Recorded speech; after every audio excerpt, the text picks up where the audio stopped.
সেই আমার কি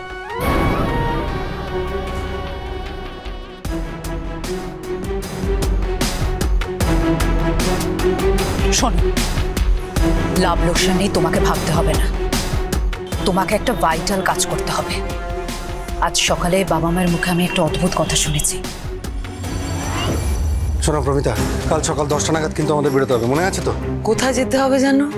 বাবা ভুলে গেলে? পোস্ট অফিসে যে টাকাটা ফিক্স করে রেখেছিলাম সেটা ম্যাচিওর করে গেছে তো। ফিক্সড ডিপোজিটটা পুরো 7.5 লাখ টাকা ডবল হয়ে গেছে। ওই টাকাটা নিয়ে এসে আমাদের জয়েন্ট অ্যাকাউন্টে ব্যাংকে রেখে দিতে হবে। কাউকে কিচ্ছু বলবে না প্রমিতা, কেউ যেন ঘুণাক করেও না জানতে পারে। আমরা কোনো একটা বাহানা বানিয়ে কালকে বেরিয়ে যাব, বেরিয়ে গিয়ে চুপচাপ টাকাটা তুলে নিয়ে এসে রেখে দেবো। তারপর পরশু আবার একটা বাহানা করে ব্যাংকের অ্যাকাউন্টে রেখে আসবো।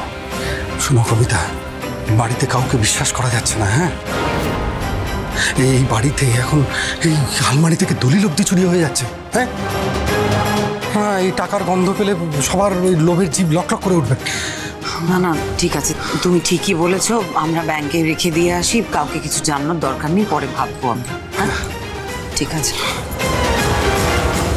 তাই নাকি? আগে চিনির গন্ধ নাকি পিঁপড়ে পাবে না, তাও কখনো হয়? বুড়ো বুড়ি কি ভেবেছে সকাল সকাল পোস্ট অফিস থেকে 7.5 লাখ টাকা ওরা নিয়ে আসবে, আর সেটা নাকি আমি টের পাবো না? এও কখনো হয়? এই ব্যাংকে সেই ব্যাংকে মিউচুয়াল ফান্ড, তারপরে ফিক্সড ডিপোজিট, এরকম অনেক লাখ লাখ টাকা বুড়ো বুড়ি এখানে ওখানে ছড়ানো আছে। শোনো উৎপল,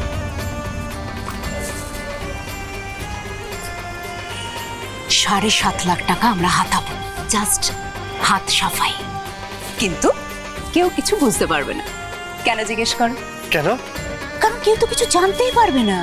কে চুরি করলো, কি করে জানলো, কিভাবে পুরো ঘটনাটা করলো, কেউ তো বুঝতেই পারবে না।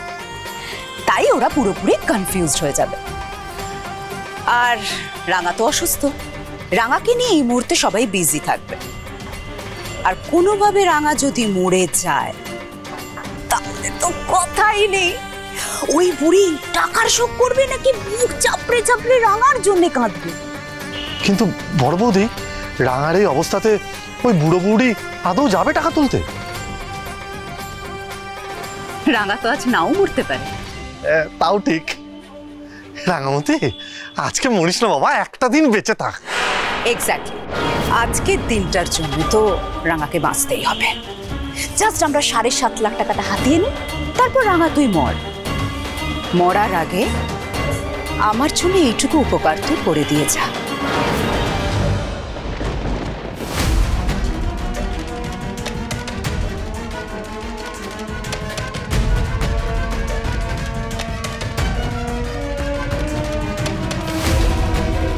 ডক্টর,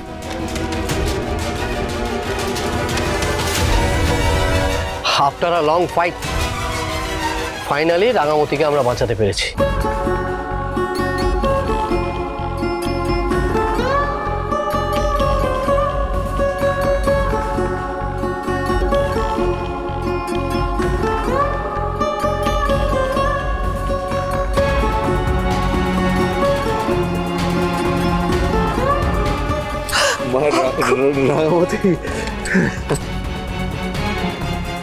তবে বিপদ কিন্তু একেবারে কাটেনি।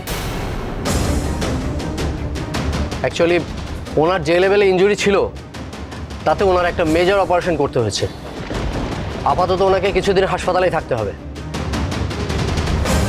ওনার আসলে যে অনেকগুলো সেলাই পড়েছে তাই নয়, পেটের মধ্যে অনেকটা ড্যামেজ হয়ে গেছে, তাই ওনাকে ক্রিটিক্যাল কেয়ার ইউনিটে দেওয়া হয়েছে। ওনার কিন্তু সুস্থ হতে কিছুদিন সময় লাগবে। আর হ্যাঁ, এই মুহূর্তে কিন্তু ওনাকে একদম পলিউশন ফ্রি জায়গায় রাখতে হবে, কোনো রকম ইনফেকশন যেন না ছড়ায়।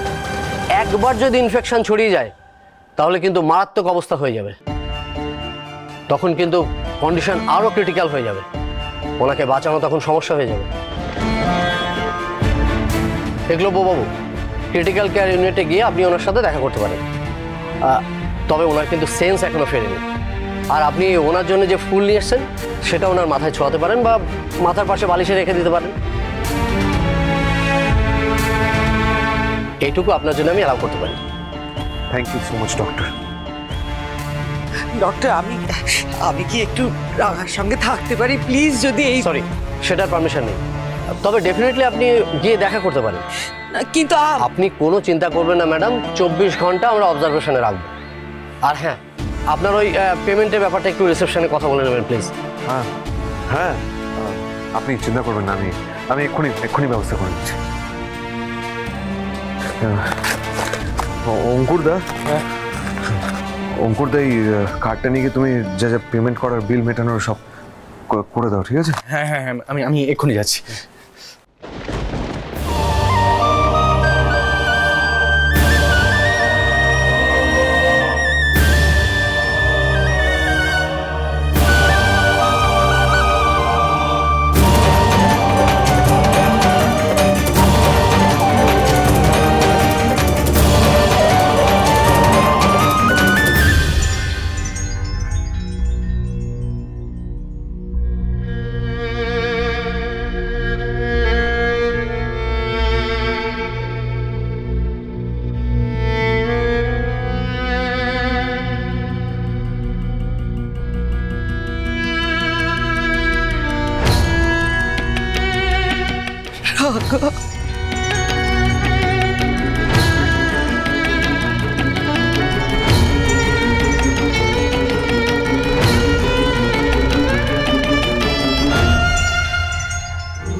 তুমি চিন্তা করো না রাঙামতি, তুমি খুব তাড়াতাড়ি সুস্থ হয়ে উঠবে। তোমাকে সুস্থ করে তবেই আমরা বাড়ি নিয়ে যাব।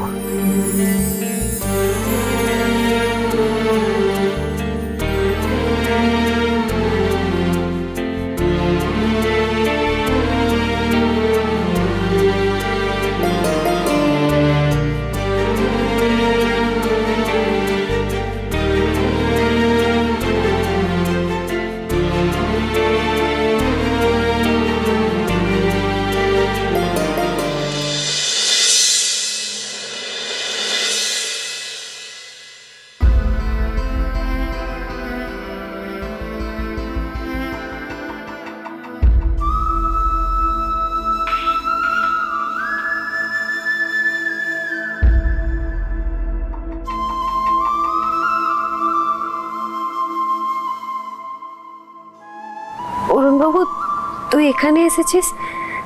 তোর আজকে অফিসটাতে যাওয়ার নাই? আসলে কি বলতো, আমি আমার ডিউটি থেকে অফ নিয়েছি। তুমি যতদিন না সুস্থ হয়ে বাড়ি ফিরছো, আমি ডিউটিতে জয়েন করব না। সেলাইটা তো কাঁচা আছে, কথা বলা বারণ। আর আপনিও দেখবেন যেন কথা কম বলেন।